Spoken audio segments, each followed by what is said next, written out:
ponemos ahí la presentación. Dar las gracias a Paco por ponerse en contacto conmigo y bueno, yo supe del proyecto por mi padre, que es José María Lobatón, y es enfermero, le habría encantado estar aquí también.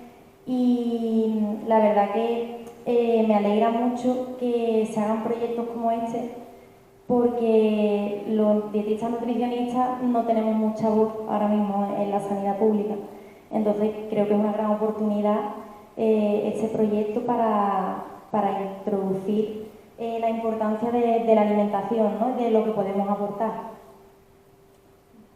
Los dietistas nutricionistas, cuando hablamos de alimentación, pues al final no hablamos solo de alimentación, ¿no? Porque la alimentación engloba mucho más, ¿no? Engloba la cultura, engloba la sociedad, y de hecho lo hemos estado hablando antes, que comer al final no es solo el acto en sí, sino todo lo que rodea, ¿no?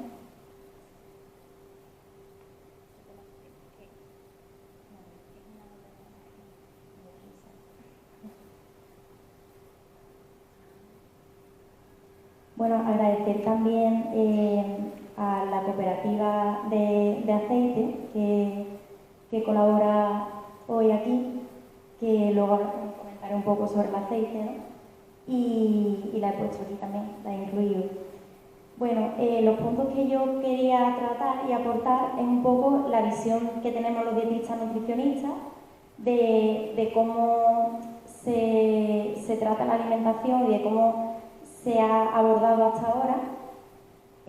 Hablar un poco también de lo que no ha funcionado, porque está claro que los problemas que tenemos ahora mismo asociados a la alimentación vienen porque algo no se ha hecho bien, ¿no? En las recomendaciones que se han estado dando. Luego, por supuesto, definir qué es la alimentación saludable, de la que tanto hablamos, y por último acabaré pues comentando algunos mitos de alimentación que cuando estaba preparando la charla hablaba un poco con mi padre y los he incluido porque incluso entre los mismos sanitarios tenemos estos mitos, ¿no? Entonces, bueno,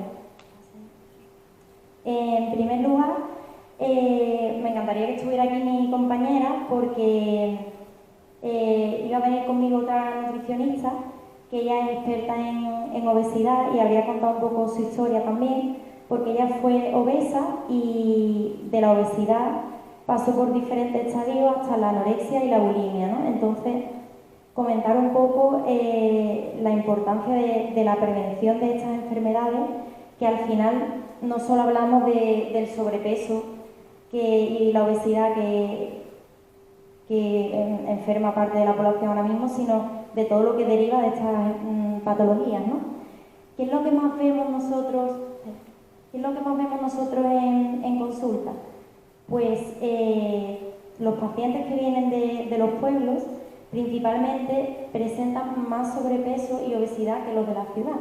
Como ha comentado Antonio anteriormente, es curioso que en el medio rural, que supuestamente la gente tendría hábitos más sanos, que se movería más y que podría tener una alimentación más sana, pues sucede todo lo contrario, que las personas se mueven menos y o no se mueven con tanta calidad o están menos concienciadas y además tienen menos información o no tienen la información adecuada. Además del sobrepeso y la obesidad, principalmente tenemos muchos pacientes diabéticos, hipertensos y, como comentaba, en el extremo opuesto, pacientes con trastornos de la conducta alimentaria, ¿no? Que aquí se incluyen tanto a personas con anorexia, con bulimia, el trastorno por atracón. Esto, bueno, no lo voy a desarrollar tanto, pero ojalá que tengamos otra oportunidad cuando venga mi compañera, que es la experta en estos temas. Todas estas patologías, en especial las enfermedades crónicas, que es la que más vemos desde mi campo, ¿a qué se deben, no?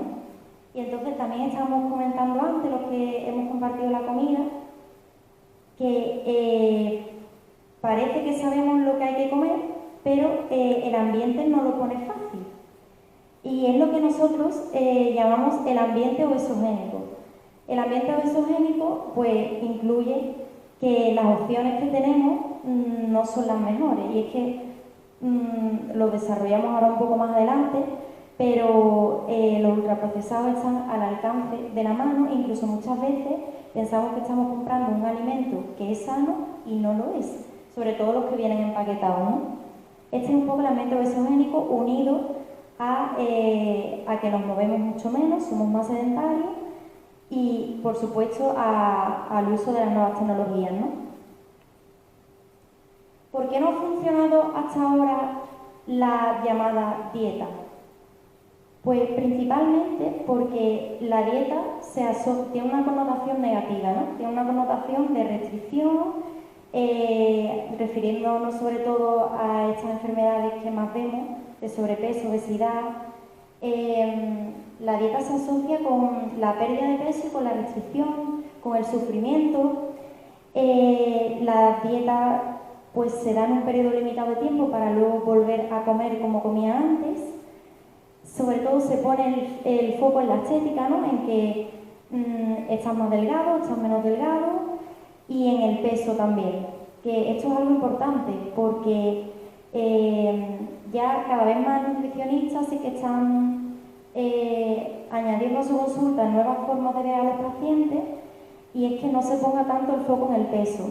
Sí que es verdad que medimos mediante bioimpedancia, vemos la composición corporal, que es muy importante tenerla en cuenta, ya que muchas veces hablamos de subir o bajar de peso y no se tiene en cuenta si estos cambios realmente son una bajada de grasa corporal, si ha disminuido la grasa visceral, tan relacionada con las enfermedades cardiovasculares, y no se miden otros parámetros, ¿no? Hasta ahora no se han medido. Entonces creo que es muy importante que esto se tenga en cuenta ahora, sobre todo desde nuestra profesión, ¿no? El cambio que estamos haciendo. Luego, la dieta, como decía, pues está relacionada con pasar hambre, con que al final vengan esos periodos de atracones y no se tenga una relación sana o adecuada con la comida, y que al final las personas no se sienten bien. ¿Qué es lo nuevo? Estaba comentando qué es lo que no se ha hecho tan bien hasta ahora y por qué nos encontramos en la situación actual, ¿no? Sobre todo de este sobrepeso, obesidad, diabetes, que son las enfermedades que más tratamos nosotros. La solución, y como estamos trabajando ahora, es haciendo una alimentación muy personalizada, porque si sacamos una dieta de debajo del cajón y se la damos igual a todos los pacientes, es seguro que no va a funcionar, porque cada paciente tiene unos gustos diferentes, unas circunstancias diferentes. Entonces esto es muy importante, que se tenga en cuenta la atención personalizada y como hemos estado comentando en las ponencias anteriores, ese trato tan cercano y humano, ¿no? Con el paciente. Muy importante es que los cambios en la alimentación que hagamos supongan una adherencia, es decir, que las personas cuando hagan cambios en la alimentación los mantengan en el tiempo. Esto es muy importante trabajarlo también. Y por supuesto, como decía al principio, la alimentación y la nutrición van mucho más allá de solo lo que comemos. Entonces, es muy importante que los cambios y esa mejora en la alimentación vayan acompañadas del ejercicio físico, como bien ha expuesto antes Antonio, de que las relaciones sociales de esa persona no se vean afectadas por los cambios en la alimentación y, por supuesto, el descanso, ¿no? Entonces, al final no abordamos solo lo que es la alimentación, sino todo lo que engloba, todo lo que nos nutre, ¿no? Porque al fin y al cabo el entorno es parte de la nutrición, no solo los alimentos. Y bueno, aunque parece muy evidente lo que es la alimentación saludable, a mí me gusta siempre definirla, ¿no? Porque siempre hay dudas, aunque aquí podría pararme y hablar sobre ultraprocesado un buen rato, pues simplemente quise hacer algunas aclaraciones básicas sobre cómo es una alimentación saludable. En primer lugar, priorizar materias primas, como comentábamos antes también, que el principal problema es el consumo de ultraprocesado que se da ahora, porque si comiéramos principalmente materias primas, quizás no se darían esos problemas de peso, porque los ultraprocesados al final influyen en los mecanismos de hambre y saciedad. Por supuesto, en la base de la alimentación están las verduras, como bien sabemos, las grasas de calidad, como el aceite de oliva, los frutos secos, la proteína, que también nosotros promovemos cada vez más que se consuma la legumbre como parte de la proteína de los platos, ya que la carne, el pescado, los huevos y los lácteos también ya los consume la población, entonces siempre aconsejamos que se aumente ese consumo de legumbres, ¿no? Y los cereales pasarían a ser todos los alimentos que se elaboran a partir de ellos, el pan, la pasta, el arroz, una parte complementaria de la alimentación. Y por supuesto siempre priorizar el agua, ¿no? como bebida principal. ¿En qué se traduce esto? He traído aquí la pirámide del Colegio Profesional de Dietistas Nutricionistas de Andalucía, que la hemos creado recientemente y no sé si la podéis apreciar desde ahí, pero en la base de la pirámide lo que se ha cambiado es que antes estaban los cereales en la base y esto era así porque hay mucho conflicto de interés detrás en las recomendaciones de alimentación que se dan. Hay muchas empresas detrás, ¿no?, que tienen sus propios intereses. Entonces el cambio principal que se ha hecho es que ahora en la base están las verduras, las hortalizas, las frutas, y los cereales, como he comentado anteriormente, serían una parte más bien complementaria de la alimentación. Y luego en la parte de moderación tendríamos la proteína, ¿no? Y por supuesto evitar los ultraprocesados. Bueno, aquí he añadido también el aceite de la cooperativa que está participando, que por supuesto sabemos que el aceite de oliva es el oro de nuestra tierra porque tiene un alto contenido en polifenoles y esto es pues muy protector para todas estas enfermedades, más allá de las enfermedades cardiovasculares. La pirámide anterior se traduce en las pautas que hacemos en la consulta, porque la pirámide queda como un poco abstracta, ¿no? Entonces la hemos traducido a un nuevo método, que es el método del plato, no sé si habéis oído hablar de él, y lo propuso Harvard hace ya algunos años, y entonces pues es una forma muy clara de ejemplificar cómo deberían ser al menos las comidas principales, ¿no?, almuerzo y cena, sobre todo para la prevención y también para el tratamiento de todas estas patologías. Entonces, en el plato saludable de Harvard, la mitad del plato está compuesto por verduras y hortalizas, por esa base de vegetales, como veíamos en la pirámide. Una cuarta parte incluye las proteínas y otra cuarta parte, que es complementaria y que es opcional, en función de los requerimientos de la persona, se incluye pues, los cereales y los tubérculos y todos los alimentos que se hacen a partir de ellos, ¿no?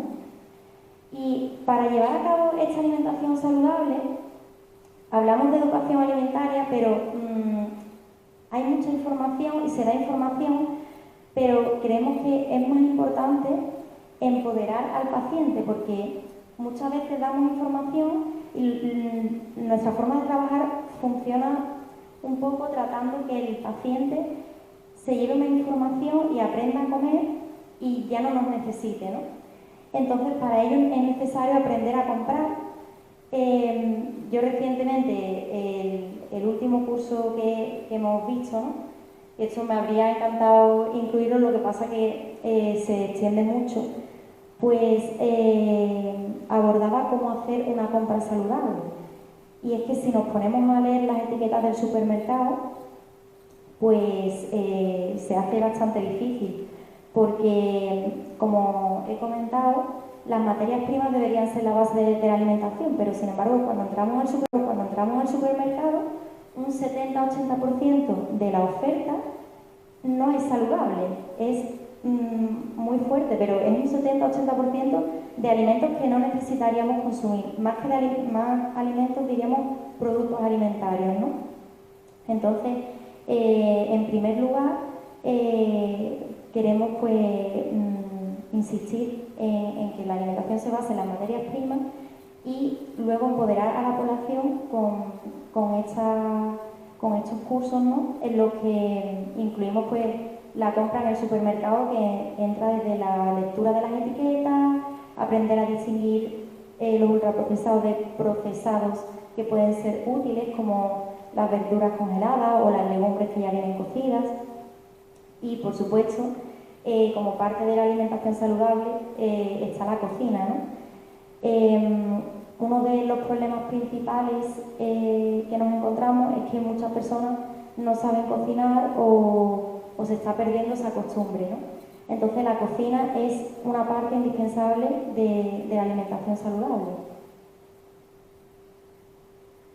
Y bueno, incluí algunos mitos porque, como decía, en mi familia pues hay muchos sanitarios y, sin embargo, cuando nos sentamos en las comidas y en las reuniones, estos mitos siguen apareciendo, ¿no? Me parecía interesante pues simplemente mencionarlo un poco, ¿no? Ninguno de estos mitos que he puesto ahí son ciertos, ¿no? Sin embargo, están muy incrustados en la población e incluso en nuestras propias creencias. Uno de ellos es que el desayuno es la comida más importante. Y, sin embargo, no tendría por qué serlo. La idea de que el desayuno ideal está formado o compuesto por leche, por cereales y por zumo, no es precisamente la mejor opción en el entorno que tenemos, porque esto lleva a que se incluyen muchos ultraprocesados y productos que realmente son de dudable recomendación. Esto se ha hecho porque había estudios que decían que los niños tienen mejor rendimiento si desayunan. Sin embargo, la mayoría de estos estudios pues tenían bastante interés detrás o eran de carácter observacional y no se ha tenido en cuenta lo que es el entorno, ¿no? Que quizás los niños que desayunaban lo hacían porque su familia estaba más informada y creían que era mejor desayunar, o eran niños que hacen también más deporte. Entonces, los resultados de estos estudios son un poco como que no se tuvo en cuenta otros factores, ¿no? Entonces, el desayuno ideal no es, en caso de que se elija desayunar, esa combinación que tanto nos han dicho. El mito de que hay que desayunar nos lo encontramos frecuentemente. Sí es cierto que hay personas a las que les viene bien desayunar, pero hay otras personas a las que no. Entonces, si al final se va a empezar el día tomando productos de poca calidad, pues mejor no hacerlo, ¿no? Y entonces, pues, ¿cómo sería un desayuno saludable para aquellas personas que decidan hacerlo? Pues la cuestión aquí sería romper un poco con lo que se ha hecho hasta ahora e incluir en el desayuno cualquier alimento saludable, desde la tortilla de patatas que sobró de la noche anterior, una tostada con aceite y tomate, por supuesto de nuestra tierra, un yogur natural con fruta y frutos secos, ¿no? Pero al final sería romper con lo que se ha estado diciendo hasta ahora de que hay que desayunar obligatoriamente y además esas recomendaciones que se han hecho, ¿no? Otro mito muy frecuente es que hay que comer 5 veces al día, algo que tampoco es necesario, ya que en realidad nuestro cuerpo está preparado para periodos de ayuno y lo que no es tan natural es que estamos continuamente alimentándolo. De hecho, lo que se está viendo ahora es que los problemas de sobrepeso y obesidad vienen por una adicción a la comida y que realmente el hecho de estar alimentándonos constantemente hace que el organismo se vuelva de alguna forma más vago y no utilice esas reservas, ¿no? Entonces, hay personas que es cierto que en función de los objetivos, de los requerimientos, les viene bien comer más veces al día. Hay patologías en las que viene bien comer más veces al día. En caso de deportistas o en un periodo de preparación. Pero para población general, quizás el comer tantas veces al día nos hace romper esos mecanismos de hambre y saciedad y nos tiene un poco desconectados, ¿no? Porque ya realmente no sabemos cuándo es hambre y cuándo no es hambre real lo que tenemos. Entonces sería muy importante que la población se informe con esto y recupere su percepción de la saciedad, y que no para todo el mundo va bien lo de comer 5 veces al día. Y bueno, para acabar, un par de mitos más, aunque también nos daría esto para extendernos.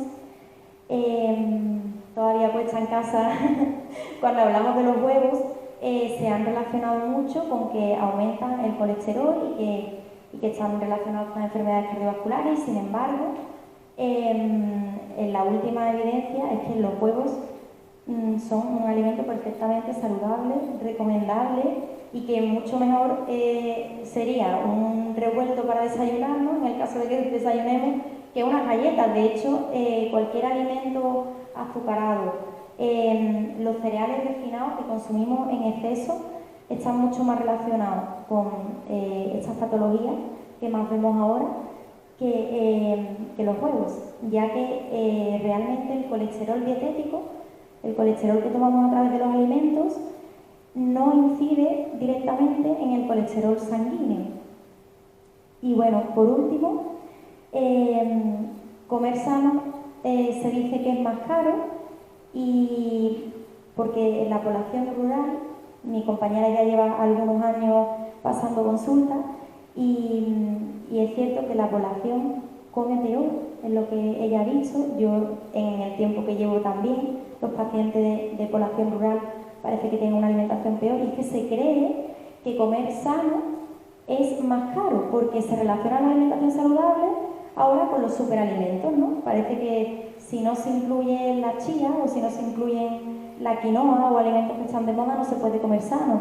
Entonces es muy importante hacer llegar esto también a los pacientes. Y es que es cierto que, como vimos, el ambiente obesogénico no lo pone fácil, y es mucho más barato un paquete de donuts, por ejemplo, que un plátano. Sin embargo, a largo plazo sale mucho más caro por todo lo que hemos comentado. En primer lugar, porque los ultraprocesados rompen el mecanismo de hambre-saciedad. No sería lo mismo el efecto de comerse varios donuts que el de un plátano, al que tanto miedo le tienen muchas personas también. Y es que los alimentos saludables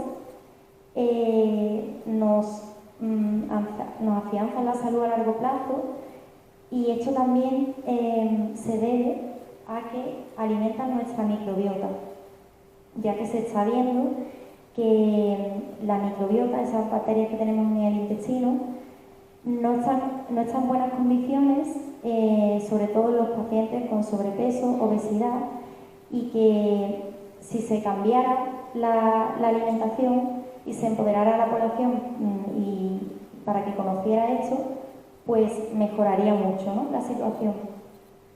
Y nada más. Muchas gracias.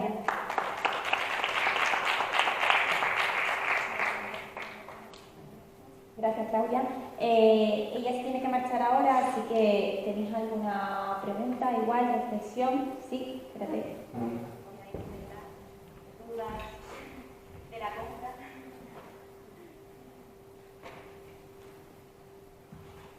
Me ha encantado tu exposición. Pienso que si profundizan más nos enterarían de muchísimas más cosas que nos interesa a todos. Y yo me he quedado, bien lo has dicho, no me he enterado bien. Al final, me gustaría tu consejo. ¿Cuántas veces deberíamos de comer al día? Pues, no sé si se me escucha la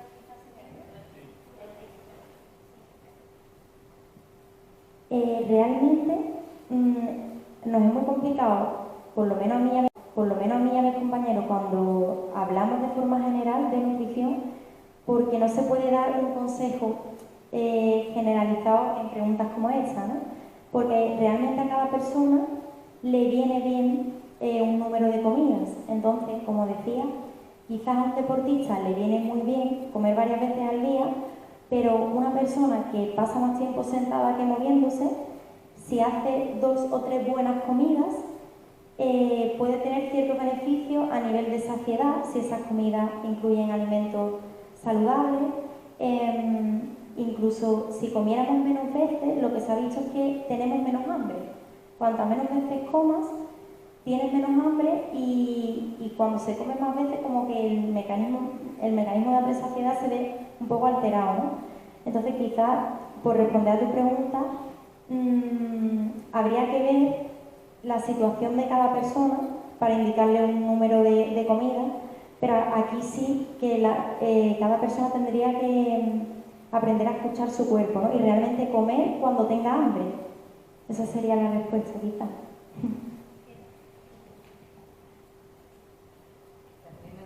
Porque me he quedado con la duda que nos aconsejara tu consejo sencillamente. ¿Qué debemos de desayunar?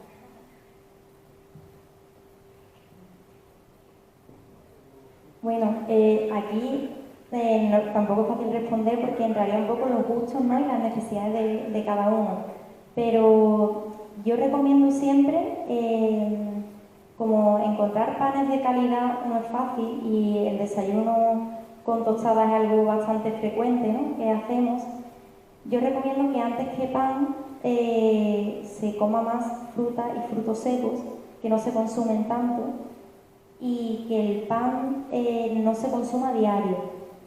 Y también un consejo que podría dar así de forma general para desayunar es que variemos el desayuno, porque es verdad que el desayuno se hace muy repetitivo y que si por ejemplo se toma un pan de no tanta calidad con tomate y aceite, que es estupendo, quizás si al día siguiente tomas un revuelto y al día siguiente pues tomas un yogur con fruta y frutos secos, pues estás equilibrando un poco más esa elección, ¿no? No sé si más o menos es complicado dar una respuesta porque habría que ver el requerimiento de cada persona. Pregunta.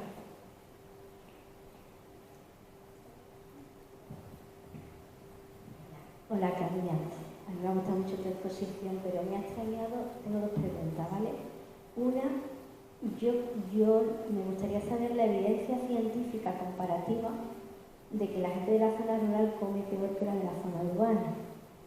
Creo que yo soy de zona rural y creo que la gente que está más cercana de la materia prima la usa mucho más que la gente que vive en una ciudad y lo que más cerca tiene es el Mercadona o cualquier...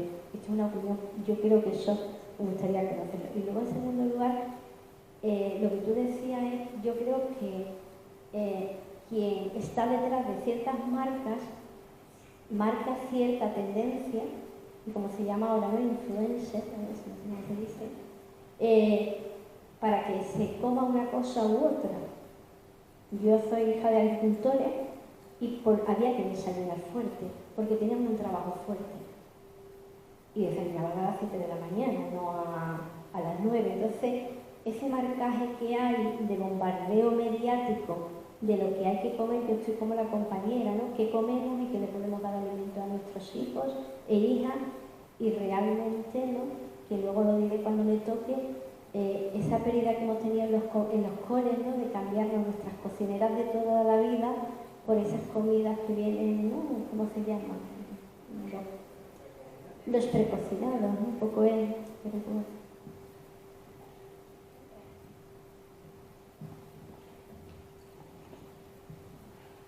Aquí estaría bien tener a mi compañera, que es un poco la que me ha dado esa parte de información y de evidencia de que en la zona rural es verdad que es contradictorio, que está la materia prima más cerca y sin embargo se hace peor elección a la hora de alimentarse. Principalmente se debe a que los ultraprocesados han llegado a todas partes y parece como que la información de lo que no debería comerse llega menos. Entonces esa es la base que hay, ¿no? De por qué se hace peor elección.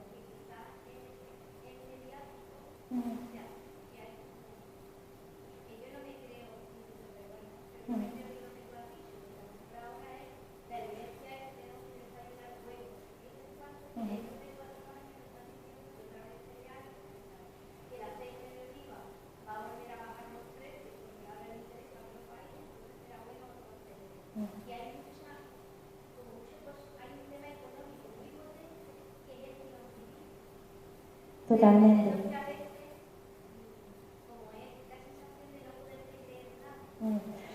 por supuesto está bien dudar de todo, pero yo personal y profesionalmente, la evidencia en la que nos centramos viene un poco por la evolución, porque al fin y al cabo nuestros genes siguen siendo los mismos que los de hace miles de millones de años. Entonces, los estudios que hay ahora vienen un poco por ahí, ¿no? Que si se ha dicho que la base eran los cereales y se ve que evolutivamente no respondemos también a los cereales, porque quizás comemos muchos hidratos de carbono y sin embargo la grasa con la que se ha metido mucho miedo y se ha reducido se ve que ahora es más saludable. Entonces, yo al fin y al cabo transmito la evidencia de lo último, que es cierto que puede cambiar, pero está claro que lo que hemos hecho hasta ahora, viendo el panorama de sobrepeso, de obesidad, de diabetes, la alimentación que se está llevando ahora no va bien. Y sin embargo, lo que se está recomendando ahora, que es un poco lo que yo he presentado hoy, sí que se ve que está dando mejoras, ¿no? Porque sobre todo las personas que tienen sobrepeso u obesidad y llegan a un peso normal, a un peso adecuado, no vuelven a lo de antes. Entonces, ahí va la evidencia nueva, que si quieres que te comparta los estudios que tenemos de base a ello, pues la puedo compartir contigo.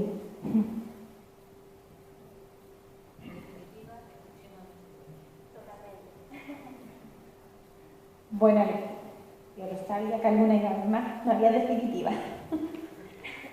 Muy bien. El tema del desayuno, el tema de las comidas hay que tener desde el punto de vista médico también. Los médicos tenemos que tener el cuidado de orientar al paciente en función de la medicación que toma. Hay que tener en cuenta que algunas de las medicaciones pues, son hipoglucemiantes, bueno, sobre todo en el tema de los diabéticos hay que tener mucho cuidado. Es decir, hipoglucemias en diabéticos que han desayunado mal y que han tomado las pastillas o han tomado los hipoglucemiantes, la medicación o se han puesto la insulina, eso lo vemos alguna que otra vez. Eso hay que tener mucho cuidado. En cuanto al tema del medio rural, la señora, sus padres o sus abuelos desayunaban unas migas, un revuelto, unos torrendos, pero es que luego cogían la azada y se metían 5 horas. Pero es que ahora yo vivo en el medio rural, lo conozco bien y gente con azada en el cuello veo muy poquitos. Algún abuelo se le ve para hacerle una foto, pero nada más. Aquí en España es raro, es muy difícil. Llegan con el BMW prácticamente hasta la finca y eso sí, no, depende. Yo soy de Aragón y allí hay huertas y hay tal, pero bueno, la verdad es que no, las trabajadas que se pegaban nuestros abuelos no se las pegan ahora. En el tema, lo que sí es cierto, y parece ser que ya hay estudios que lo contrastan, es que la obesidad ha subido en el medio rural. Y ha subido en el medio rural por la forma de vida. Y ha subido en el medio rural también por el tema cultural. La gente de las ciudades, generalmente, en este momento, estoy hablando de la Edad Media, pues se suele cuidar más el aspecto, la figura, el que así se diga mejor, etc. Es decir, que ese es un tema y en el mundo rural, pues verdaderamente la gente es más abandonada en ese sentido.